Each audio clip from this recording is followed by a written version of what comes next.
Task 11, Jekyll and Hyde, Utterson's suspicions about Jekyll's will. I'm just going to read the extract through with you, just make a few comments, things that hopefully will help you to understand the extract and to be able to talk about it. So I wanted to start off by talking about Utterson because this is a question is asking us about Utterson, and another teacher has already in one of the other videos used this slide to go over what Utterson is like. So I just wanted to remind you of these things because he is someone who is in this society seen as very trustworthy. He's a faithful friend to Jekyll.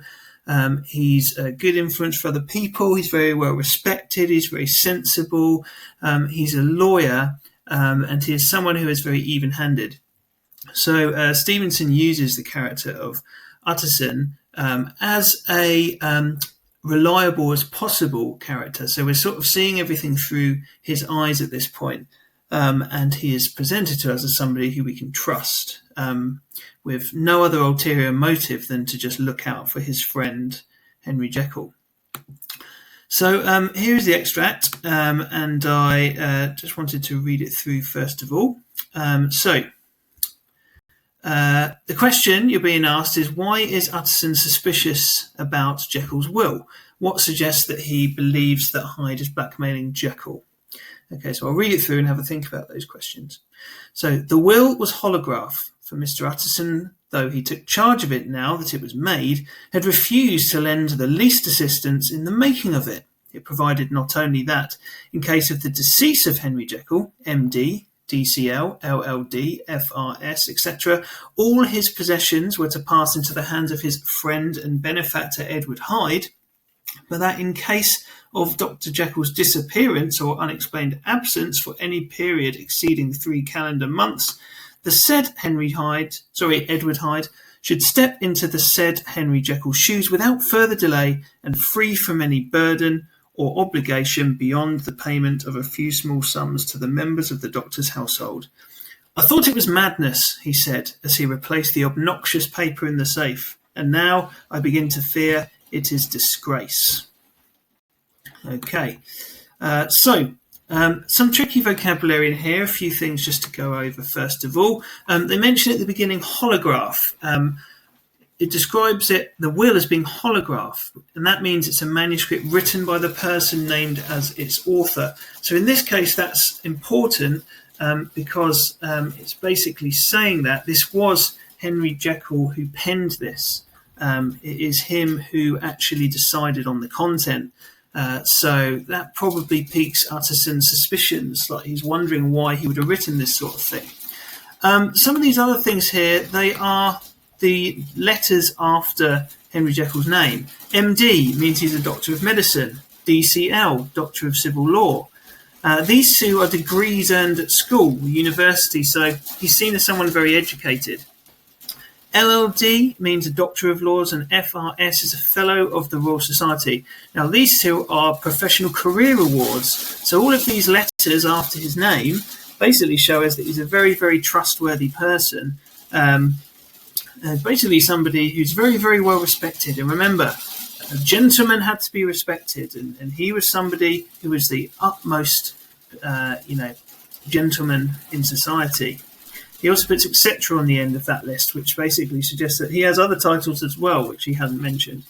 Benefactor meant a person who benefits from it, so the benefactor would be the person who gains from the will. Burthen, actually pronounced as burden when I read it through, it's an archaic or an old form of burden, which means, something who is, uncomfortably, you have to sort of carry them through something. So if someone's a burden to you, they're a bit of a nuisance, so you have to sort of look out for them. And obligation meant a requirement. And obnoxious, that thing at the end, that word at the end, adjective, meant extremely unpleasant. So we might call a person obnoxious, but in this case, Utterson describes the will itself as obnoxious, an extremely unpleasant piece of writing. Okay, so going through this, just having a look at each of the parts of the question, it says, why is Utterson suspicious about Jekyll's will, first of all? Well, just to have a look at some of the wording that Stevenson uses. When he talks about the contents of the will, he uses this phrase, not only.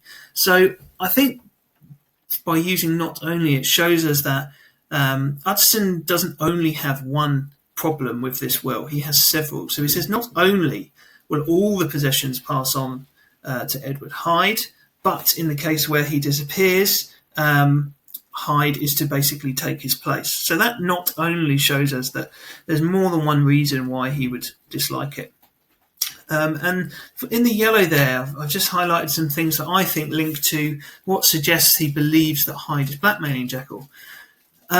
Well, you can see he is a person of law, so he takes things seriously. He's non-biased, we know that. He gives people a chance, and even though he gives people a chance, he still refused to lend the least assistance to the making of it.